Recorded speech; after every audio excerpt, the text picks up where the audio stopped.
Today, we are just 1 week away from Easter. And Easter is all about the resurrection, right? And in this series, The Evidence of Easter, we've been talking about how Easter is the singular reason that you either should or shouldn't be a follower of Jesus. That the earliest followers, they weren't convinced that Jesus was God by his teachings or by his miracles or even by his death on the cross, but by his resurrection. You see, if the resurrection never happened, then Jesus isn't God. But if the resurrection did happen, then Jesus really is God. And you and I should dedicate our entire lives to following him. Now, if you've missed any of the messages earlier in this series, I would encourage you to go back and watch those. But today, we're going to dig in and look at the actual resurrection of Jesus. Now, first I want to tell you a story that 2 years ago, my wife Abby and I, we got to celebrate our 10th anniversary. And what we decided was that we were going to go on a cruise. Now, every time we take a vacation or go somewhere, one of the things that we love to do that we always make sure to set aside time for is some sort of food experience. Whether it's fancy foods or some unique food experience, we always try to do some kind of eating experience when we go out. And so for the cruise, we decided we were going to go to the chef's table. So we set aside reservations, we met in kind of the lobby of the cruise ship, and there were about 10 other people that kind of gathered there. And the concierge came out and she escorted us back into the kitchen of the cruise ship. And so we're back there and we're seeing all the chefs, they're preparing the food and cooking things, doing all the kind of fun chef stuff, looking at food going out. And then they bring us to this long counter. And there at the counter, we're greeted by the head chef of the entire cruise ship. It was awesome. And so he has his waiters bring out the first dish, and as the dish comes out, he's explaining it to us and goes, "Bon appetit." And then the next dish comes out, same thing. And the next dish comes out. Well, about 4 or 5 dishes in, all of a sudden, the waiters come out with this spoon, and on the spoon is a raw egg yolk. And they set the spoon down in front of each of us. We're all like, seriously? Like, we're looking at each other like, what's going on? And we all look over at the head chef, and he's just sitting there with this little grin on his face. And finally he goes, "You have to eat it in one bite." So we all kind of look at each other, and I grab my spoon, and all right. And so I tip it up, and it slides slimy into my mouth. And when I bite into it, this explosion of delicious flavor blows up in my mouth. It wasn't an egg yolk. It was this mango sphere puree of amazing. That by the end of the meal, that was the one thing that everyone still remembered. What at first confused us and concerned us a little bit ended up being the best part of the entire meal. And I shared that with you because that's exactly where we're at in the story of the resurrection of Jesus. That we've seen that Jesus get betrayed and get flogged and have this trial and be crucified and died, right? We've seen the egg yolk be served, right? That's what we're looking at here. We pick up the story that Jesus ends up getting buried, that they take Jesus down from a cross and he gets buried on a Friday. This is important because on Saturday, the next day, is the Sabbath day. And you're not allowed to do any work on the Sabbath, including burying someone. So Jesus died, and they have to rush him off the cross and rush him to a tomb, and they couldn't really give him a proper burial because it was about to be the Sabbath. So Jesus is kind of just set into the tomb, and they had to rush through all of this, and for the next 3 days, his followers had to sit in confusion, wondering what had just happened. They just lost not just a friend, but their Messiah, the guy that they had been waiting for, that their ancestors had been waiting for and had talked about, the person that was supposed to be God among us, is dead. And not just is he dead, but this was proof that everything that he taught them was a lie. And so Saturday finishes and Sunday rolls around, and this group of women who had been following Jesus, that they were friends with Jesus, they wanted to actually give Jesus a proper burial. And so they gathered all the proper burial supplies, and they go to the tomb, and they're gonna do that, bury their friend right. They're gonna say goodbye once and for all. But when they got there, the tomb was open. And when they walked in, the tomb was empty. And check out how they responded. In Luke 24, verse 4, it says, so they went in, these women, but they didn't find the body of the Lord Jesus. As they stood there, puzzled. They stood there puzzled, right? These women were confused. They didn't show up and go, oh, Jesus must be alive. They walked in and were confused. What's going on? This is where we left him. Where is he? Who took his body? Well, the story goes on, and a few angels show up, and they tell these women what had happened, and the women are all excited, so they run to the disciples to tell the story that Jesus is now alive, right? That angels showed up, and they told them that their friend, their Messiah, is alive. And so they tell the disciples the story, but check out how they responded. It says that but as they told them the story, right? The story sounded like nonsense to the men. So they didn't believe it. I mean, of course it sounded like nonsense. Of course they didn't believe it. A dead person doesn't just get up and start walking around. Like, that's not real life. It's nonsense. It says, however, Peter, one of the disciples, jumped up and ran to the tomb to look. Stooping, he peered in and saw the empty linen wrappings. Then he went home again, wondering what had happened. Again, we see these women, they first see this and they're puzzled. We see Peter show up and he walks away wondering what had happened, right? These are people who didn't just go, hey, our friend just served us a mango sphere. Yes, I'm so excited. This is going to be amazing, right? They're not walking in going, Jesus is alive. Yes. These are people going, why did our friend just serve us an egg yolk? Like, where's our friend's body? Who took our friend's body, and why would they do that? These are people that are confused and hurting and wondering what's going on. Well, as the story goes on, Jesus shows up to two more people who are kind of walking down the road, and they're talking, and they finally realize that this is Jesus, that Jesus had resurrected from the dead. And so now they have the same story of that these women have, that they've had an encounter with the resurrected Jesus. And so they run back to tell the disciples what had happened. And they're about to tell the disciples what's going on, and check this out.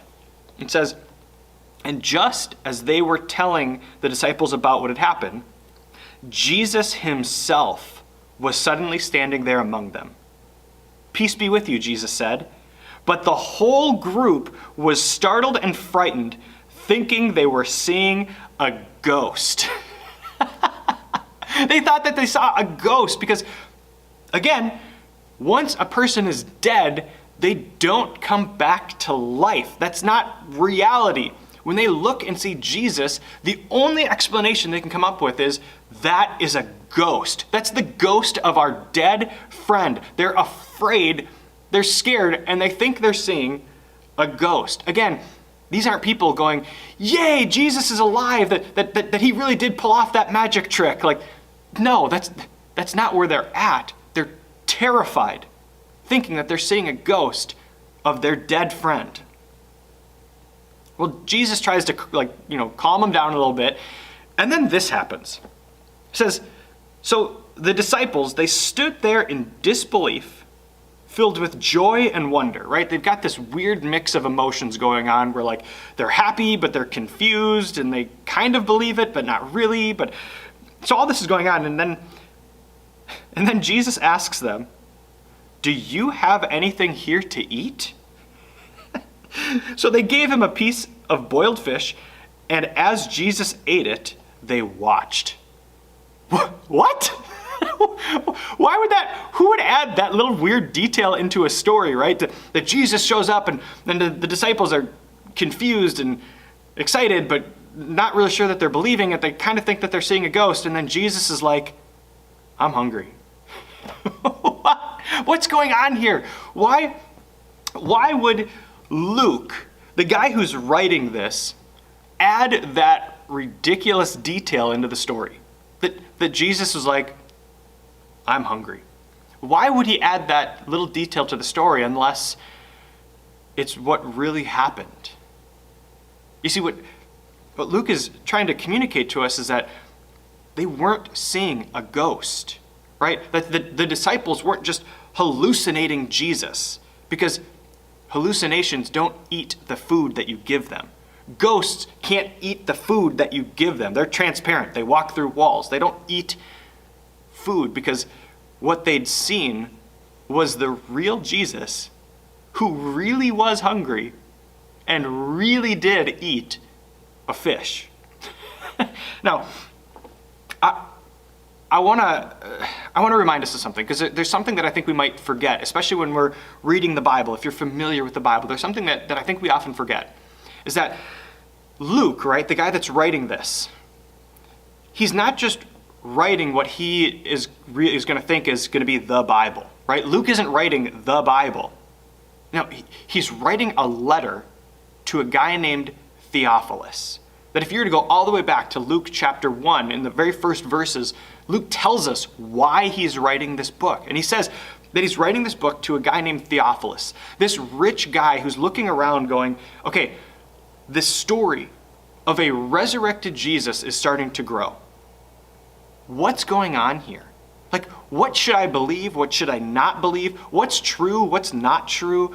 And so Theophilus, he hires this guy named Luke to go out and gather the evidence, to go out, talk to all of the eyewitnesses, and figure out what's really going on here.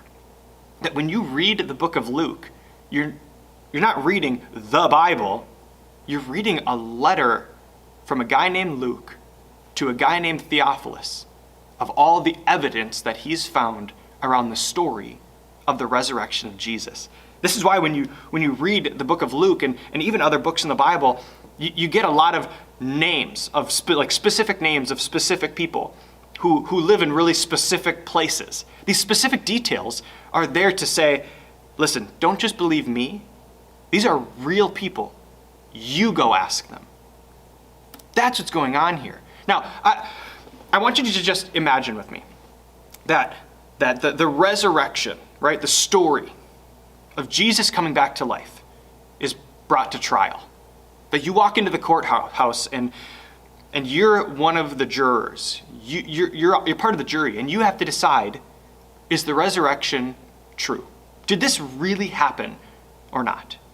And as you're sitting there and the case is being presented in front of you, I want you to imagine the number of witnesses, firsthand witnesses, eyewitnesses, who would be marched in to share their story. That first you would get this group of women who had an encounter with the resurrected Jesus. 3 of them are named, and then it says that there were many others who were there with them. So you have 3 women plus a handful of other women who would all come in individually and share their story of an encounter with the resurrected Jesus. Then 2 more guys would be marched in, and they would tell you about how the resurrected Jesus met them on the road and how they had this conversation with the resurrected Jesus. Then all of the 11 disciples, the apostles, would come in, and again, they would all share the story of their encounter with the resurrected Jesus. After that, a guy named Paul, who is arguably the most influential person in Christianity, comes in and he would share his story of the resurrected Jesus. Elsewhere, we hear that there were over 500 other firsthand eyewitnesses of the resurrected Jesus. Now, if you were in that courtroom and you had to listen to the testimony of over 500 people give their eyewitness testimony of seeing the resurrected Jesus, would you believe it? You see, Luke isn't just giving us these random details. He's sharing with us the eyewitness account of Jesus. He's telling us, go ask them yourself. Don't just believe my word. Go believe their word. You see, I want us to go back to this moment in history when the resurrection happened, right? Before there was ever, Christianity, before there was ever the church, right? I want us to go all the way back in time to when this first happened. This was just a small band of people who were slaves to the Roman Empire. This is just a small group of people who had no power, who had no money, who had no influence. All right? This is a group of people who were just poor. They were uneducated. They were mostly illiterate. They were peasants, right? They were a bunch of nobodies. Yet, from this movement of a group of nobodies, all centered around the central idea that Jesus really did resurrect from the dead, from this small group of nobodies, all of history would change. I mean, think about this. We even now talk about history divided by this moment in time, right? We talk about things being BC, meaning before Christ, and AD, meaning Anno Domini, which means year of our Lord. That all of history is now talked about, divided by this moment in history, the resurrection of Jesus. I mean, think about this. Your weekends, Saturdays and Sundays, right, are the weekends that you get to be off of school. Why? Because of the resurrection of Jesus. Saturday because it was the Sabbath day, and Sunday because that's the day that Jesus resurrected on. That we now have weekends the way that we do because of the resurrection of Jesus. I mean, global holidays like Easter and Christmas are now celebrated around the entire world. I mean, churches now influence nearly every city, state, country on the planet. That the church is arguably one of the most influential organizations in the world. Why is this the case? I mean, there is no logical reason that this small little movement of nobodies should have picked up and carried on. There's no logical reason that the movement of Jesus should have gone any further than his death. Yet there's more people on the planet who call themselves a Jesus follower more than any other category or religion in the world. I mean, there are only two ways that happens. Either Jesus was the best con artist in history, or Jesus really did resurrect from the dead. And if Jesus really did resurrect from the dead, it confirms everything that he said about who he was, including the reality that he was God.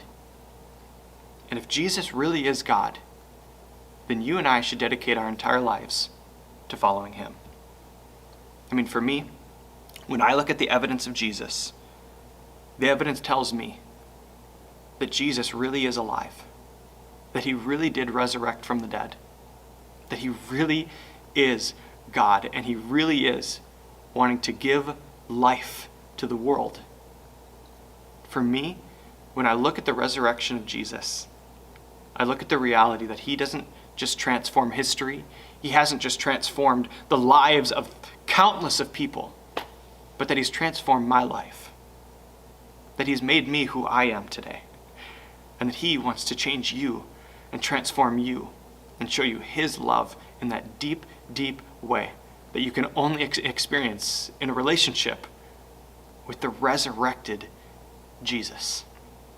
Today, if you are a Jesus follower, I simply want to encourage you that this Easter, I hope and I pray that you would have an encounter with the resurrected Jesus in a very real way, that you would be in relationship with this God who gives life, this God who conquered death and gives you hope for the future. And if you're watching this and you're not a follower of Jesus, then today I want to invite you to consider the evidence that Jesus really did resurrect from the dead. And if you are not a surrendered follower of Jesus, then today I want to invite you to take that step. That with the simple prayer, Jesus, I give you my life. And then taking from this moment on your life to follow and be in relationship with the God who really is alive, who really does love you and really does want to be in relationship with you. Today, if that's the step that you want to take, I want to invite you to make that step, to surrender your life to Jesus and allow him to do the transforming work in you that only he can do as the resurrected God.